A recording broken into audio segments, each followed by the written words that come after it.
Welcome to the Science for Sport podcast, where we dive into stories and insights that drive peak performance. Join us as we uncover the secrets behind the science of success. Here's your host, Richard Graves.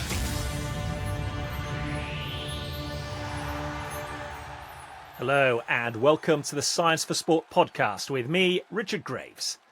This week, we're looking at what it takes to reach peak physical performance at an elite level.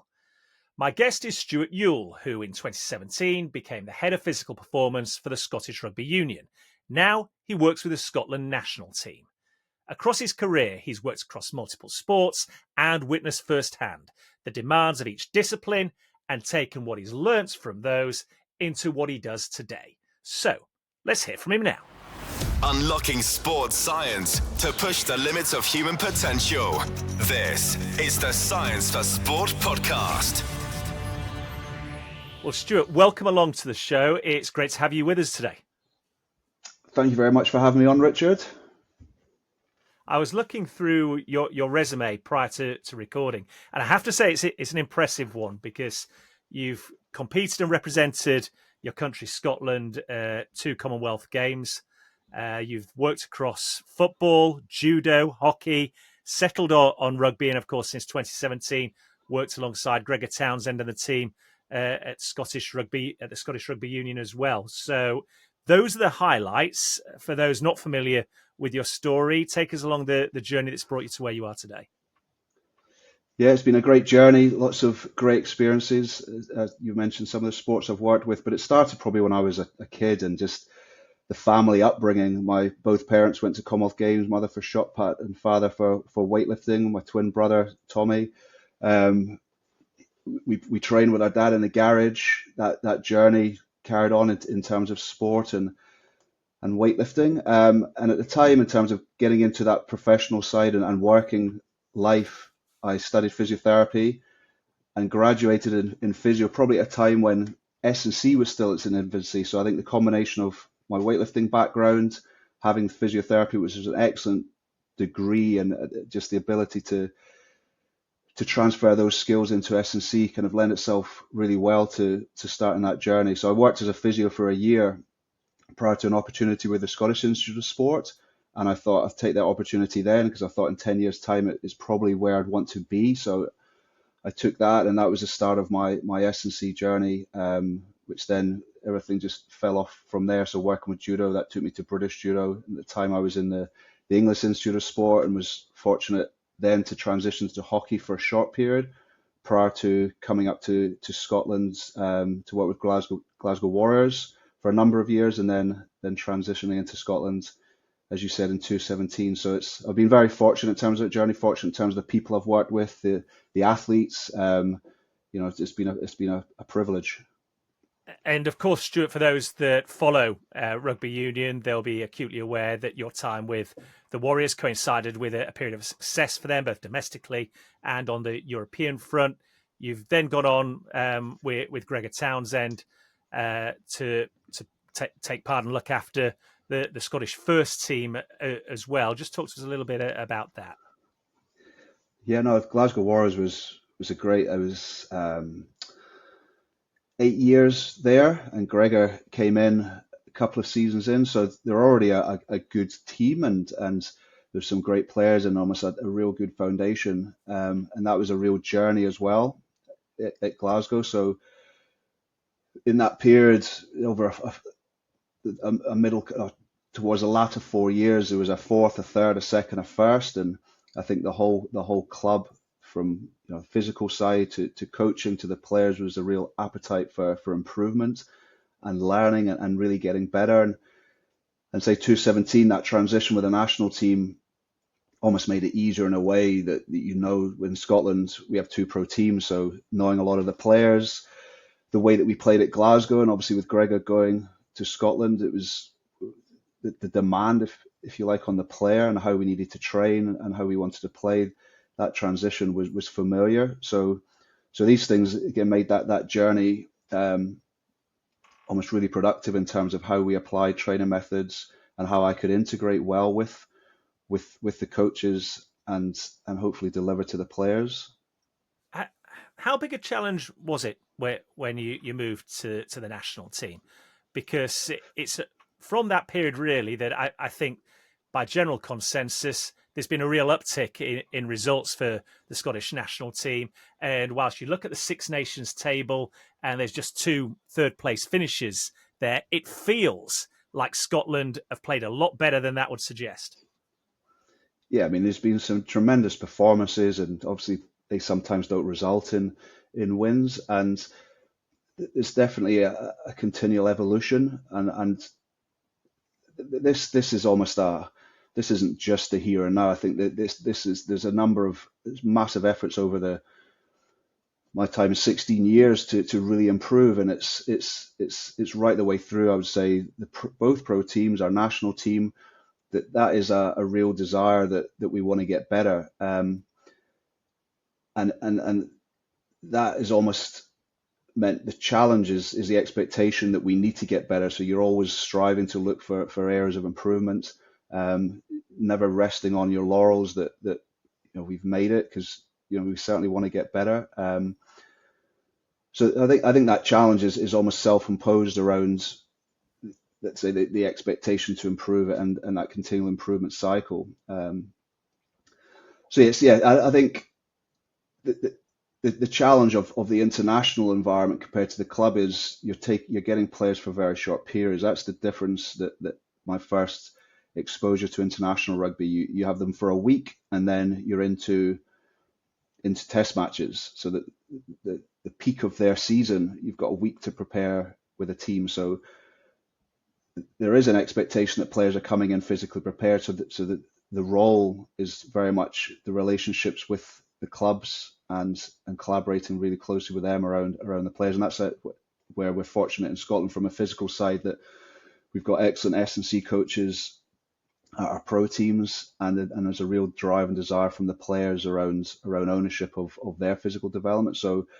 we're in a very fortunate position that we've got good people, and ultimately a lot of success comes from fundamentally having good people. I know from what you've said to me previously, and you're seeing this increasingly, I think, across many sports now, that there's an emphasis placed on alignment from the national team down, or club structure up, so that everybody's singing from the same hymn sheet by the time the individual athletes get to that international stage. And like you say, have a very limited time to work with the staff looking after the teams at that point.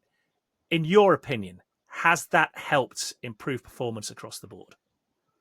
I would say so, absolutely. I think, like, even taking it down to our pathway, where a lot of players have come through that, there's close collaboration, there's alignment there, and I think that often in sport in general, there's a here and now. People aren't performing now. That doesn't mean if you put the right processes in place, a human body takes time to adapt to any stimulus. So I think now we're seeing an upturn in players that are coming through the physical level, certainly of Scottish players, because fundamentally I think we have that good alignment and we have good people delivering across our pathways. It's still, we are disadvantaged by our size, but but on the flip side, that creates opportunities because we've got the closer alignment. The gap is we probably don't have the same competition as other countries, so competition drives success. But we have a number of players that have come through our system, and say the alignment piece is critical in that, and not just for now, but that's where the improvement can still be made going forward. Well, you suggest that you're perhaps at a disadvantage because of the size of Scotland compared to other major playing nations. But let's just take the Scotland-England rivalry, for example. Scotland have won 4 of the last 5 in the Six Nations. And I think even the most ardent England supporter would suggest that England were very lucky to win the last one this past spring. It could easily have been 5 in a row for Scotland. So somewhere along the line, you and the team are doing something right up there. Yeah, and there's so many factors. I think fundamentally the people and the connections, the player group, the coaching group, the integration, the prioritization of how we prepare a team.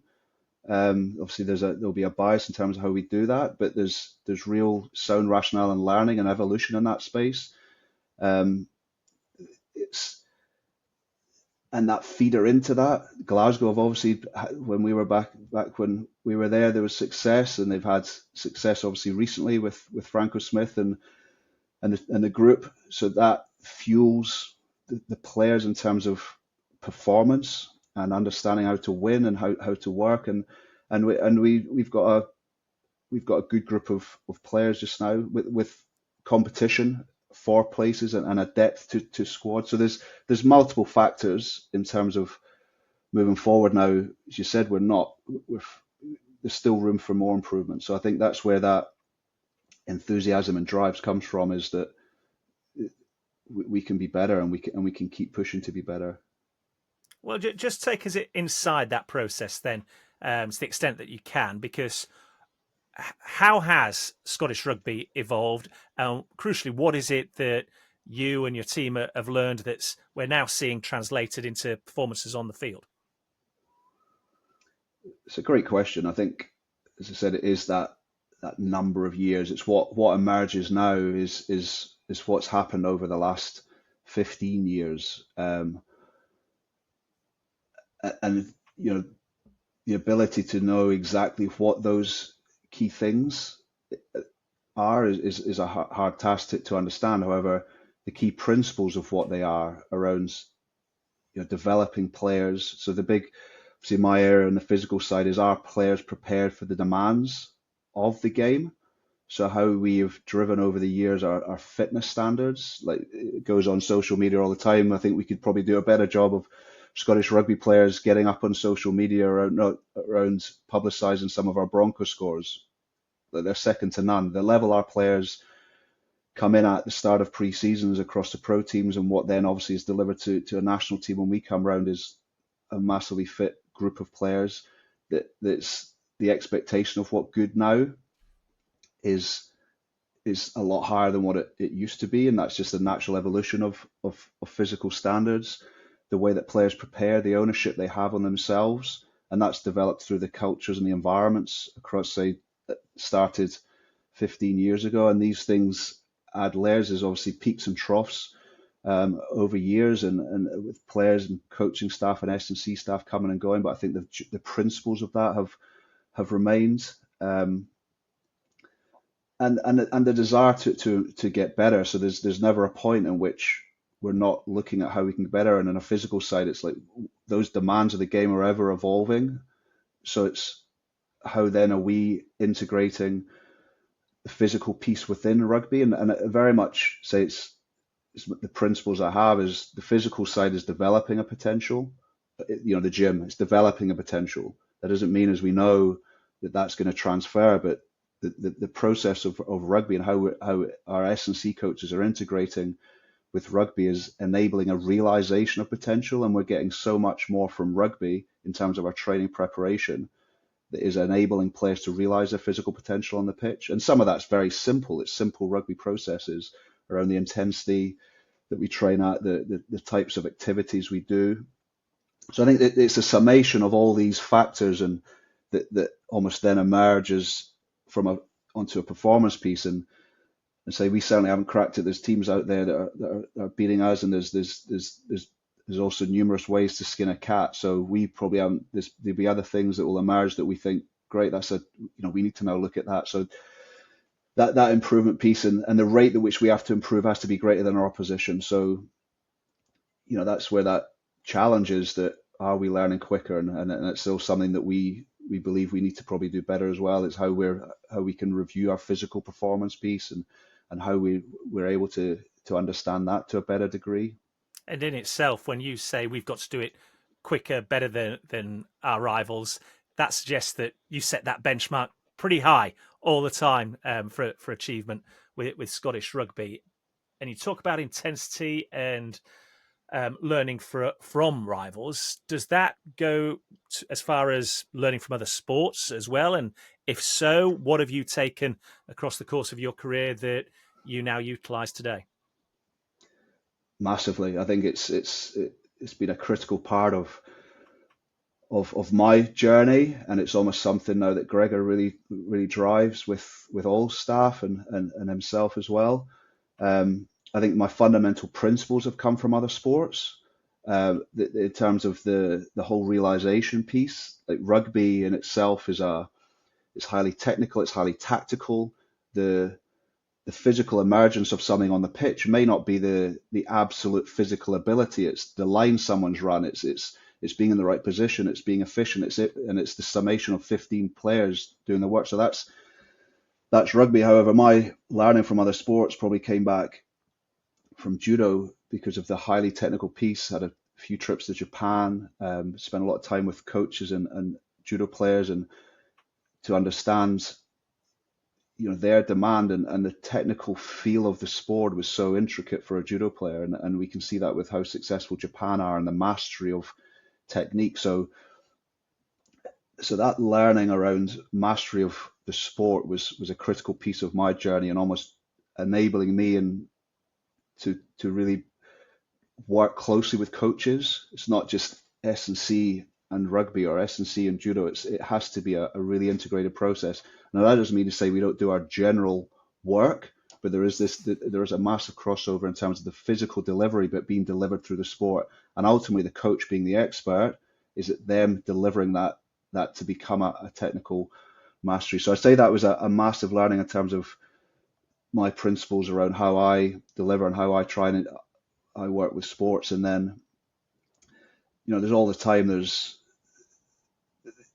looking at, you're fortunate to say my brother Tommy works for UK Athletics, so how are sprinters preparing? They're really specific around their absolute ability. So how are they preparing for their sport? So these aspects then come into rugby around how we prepare hamstring, for example. Looking at those demands. Even then, had a fortunate few years ago to visit a couple of AFL teams and their running demand, and how are they preparing their players for the running demand, which is significantly greater than the running demand in rugby. So I think it's a constant. It's not necessarily just taking from other sports kind of randomly. It's being specific. We've got Scottish judo on our doorstep, and when we're looking at some of our contact areas, we've engaged with them and around like little intricacies around how people are using their feet, their hips, for example, in different situations. So it's definitely something that we do and will continue to do to identify where that next potential gap is in our evolution. Can you give us some examples then of the nuance of some of the things that you've found have really helped the Scotland team? Because you talk about contact, and it can be something as tiny as a slight foot movement position. People might not necessarily think about that because we hear all the time it's about getting the head in the right position, tackling with the shoulder, for example, having a body shape for contact. When you talk about things as tiny as just making sure your foot works right, well, okay, that then adds another tier to it, doesn't it? Yeah, and sometimes it's as simple as that, Richard, in terms of what are the almost the anchors that would allow the rest to happen in the game, like rugby, where it's very chaotic. It's almost the contact agility, the ability to respond and react to something that's now suddenly happened. So the simple as footwork and having your feet in the right position will allow some variability around the ability to put your head in the right place. If we haven't got that first bit right, again, things like the grip, if we're just putting our hand on someone, we're gripping, and can we get a lever that then puts us in an advantageous position, which then allows more control. And there's even obviously learning from rugby league in that space around, they have wrestling coaches in many clubs as part of their organization from a young player right the way through to be learning those skills. So we've had some players, certainly back row players who are involved in a lot of contact, who started out in judo, and you can see the transference of some of those skills. So it's some of the principles. It's not judo, and that's where, like, let's not do judo per se, but let's learn from some of the fundamental principles. Judo, getting the grip enables them to be able to be in a stronger position to execute their technique. So in rugby, getting our feet in the right position enables the next piece of the physical piece to be transferred. And that's again where the good coaches will look at spending time and developing players. And I say we've still probably across rugby, it's a big area that, around how we're developing young players, it needs to be looked at, around real, almost a judo hybrid type preparation that's giving players that real awareness of when their body's in a contact situation, how to respond and have that agility in those situations. It's still, I think it's a massive growth area, certainly the way that the sport is going. How much do you enjoy your role, Stuart? Because I see the passion in your eyes when you're talking about the little nuances. And yet at the end of the day, we're dealing with young men, often strong young men. And I've heard it not just in rugby, but in other contact sports where they'll just be getting into senior teams and it'll be attitude of, I like playing this game because I can hit people. There's contact involved. Well, that's the raw power and energy. However, technique is what makes the difference at the highest level, isn't it? Yeah, I mean, I think it's all in one again, Rich. The technique is the underpinning piece which enables transfer of everything from it. But I think when it comes to that piece, I mean, it's the bits that then combine together to make the technique applicable, the competition, the drive, the desire to keep pushing. So I think that's certainly my purpose, if you like, of having and the enjoyment working in rugby. It's the constant challenge to be better and improve, and there's always an area, and certainly from that physical side, each individual player's got something that will enable to them to get better. And then we look at some of our older players, and even working with them around how do we keep them at that level. Like sometimes it's the nature of the game to improve physically is extremely hard. The demand that's going through a player's body and the length of seasons to come in the next week and do something to improve is hard. So it might not be that we can actually get a greater output. However, by maintaining them physically, we're effectively getting them better anyway, because if the load is increasing and we are keeping them the same, we take away that load, they will be. So the realization sometimes isn't there, but there's some of the enjoyment pieces for me is those challenges of how we work that out and create solutions around basically performance problems. And you mentioned that balancing act over what is a long season in rugby union. Now, it does very much encroach onto the summer. It's not exclusively a winter sport. So with that in mind, then, what does the culture look like in terms of high performance at an elite level? I'm taking from what you've just said there that there's a balance not just in what you present to the athletes involved, but in responsibility for the individual athlete. It's got to be a work with me approach, hasn't it? Yeah, I think everything, and this is, I think, where success, my opinion, comes from. And we look at some of our best players and take at other athletes in other sports, those which the whole process has been co-created. It's not a coach tell, athlete do.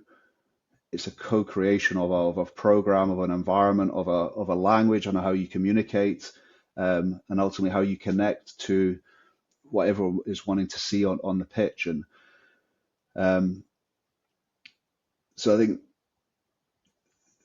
they're the bits I think that like we focus on a lot, and we can see some of that transfer of how our players are respond to that. So I would say over a 15-year period involved in rugby union, and you can see that you get a glimpse of this on social media, perhaps from other players that I don't know, but a real ownership on themselves around how they're recovering, how they're fueling the importance of these factors, and ultimately that's where it needs to lay. That piece of ownership has to lay in that athlete's hands if they're going to have success, and then how if they aren't, how then we engage with them to support them to create that ownership. So, and then on the other side around the physical development or their training, there's elements of which they need support around understanding what they're doing, why they're doing it at that point in time. But that then shifts it to that experienced player that in 5 years' time they own that as well. So I think the journey of that working with a player is a great one, and say we've got some players that have been on that journey from being young players through to international players who really take that on board. I think the growth of wearables as well is giving athletes that information which only a sports scientist may have had before. Whereas now with wearables, massively accessible, athletes have that, which some don't like that, which is fine. They wouldn't go down that route. But for those that are really engaged in that piece, they understand themselves better around their own performance processes. I was just about to say the phrase that springs to mind is people and processes. It goes without saying you've got to have the buy-in from the athletes that you're dealing with. But if you get those two things aligned, that seems to be the formula for success and growth. Yeah, largely, I would say, yeah, it's probably as simple as that, Richard. I think and then the process is, there's so many qualities to the people, but the process as well, there's some fundamental pillars that create a structure within it, but then the evolution of that process, it's never stagnant. So say what's done evolves off the back of some real critical review and an honest review to how then things are planned, how things are integrated, and then ultimately the people come into that process. So I think that they are two of the key fundamental foundations to ongoing and success. You've spoken at some length to us on this episode about your philosophy, the evolution of the role as you've seen it during the course of your career, and clearly as I've pointed out, we've seen that translate to comparable success on the pitch for Scotland. I wonder though, going forward, having come this far, what's the next step? How do you see this evolving further? What does it look like 5, 6, 7 years from now? Great question. I think the continual improvement piece is always going to be at the root of where we work towards and going. I think the development piece of our young players is a critical ongoing one. So we have more players, we have good players coming in, we have more good players and physically prepared players coming in to start to accelerate that development. So the opportunity still remains for me to Scotland to improve. So that you mentioned fourths. It's that there's a cusp, of everything has to fall in line. But so it's the way I kind of from my side sometimes think is it's on our worst day can we be world class, like to on a given day to physically perform, to everything to be right. It's very, very rare. So, and we don't want our worst day, but can we raise ourselves so from a physical perspective that on any given day it's our worst day? That is better than our opposition's best day. Now that's where that kind of continual improvement is so important, and that's where for me that evolution piece, and I think the process we're on is that in 5-10 years you'll see more and more players, on a Scottish stage that's like, wow, what have they been doing? And I think it's the process, as we mentioned before, wouldn't be complicated. Like it's the mastery of the sport through coaching, through competition, through driving that, and it's a physical process that underpins and supports and integrates with that. But ultimately, that's time. So we need that development to start with young players and how we're resourcing our pathways and ultimately then having players that want to play for Scotland. So growing the game in Scotland is a critical piece of that. Obviously, football still dominates in the public domain. And that it's how those challenges can shift. So obviously they're out with my area within the national team, but they're big growth areas which I think everyone, I'd say is on board with really driving that forward. Absolutely. And I think not just at an elite professional level, at amateur level as well, in an age when everybody has a smart device, be it a watch, a mobile device, whatever it may be. There's a greater awareness of diet, nutrition as well now. I think this is something that any athlete can relate to. Finally, before we go, we've obviously got the Autumn Internationals on the horizon. Then it'll be into the Six Nations at the start of 2026. What's the optimism like north of the border? Good, and I think it's always optimism is always great. I think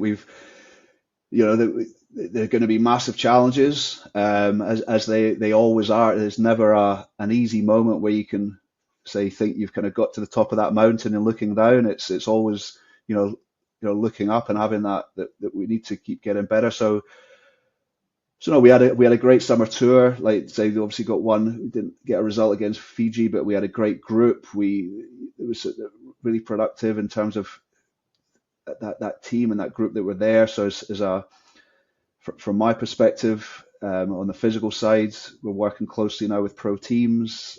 Players are back in pre-season, so I think they're itching to get back playing after weeks of training. But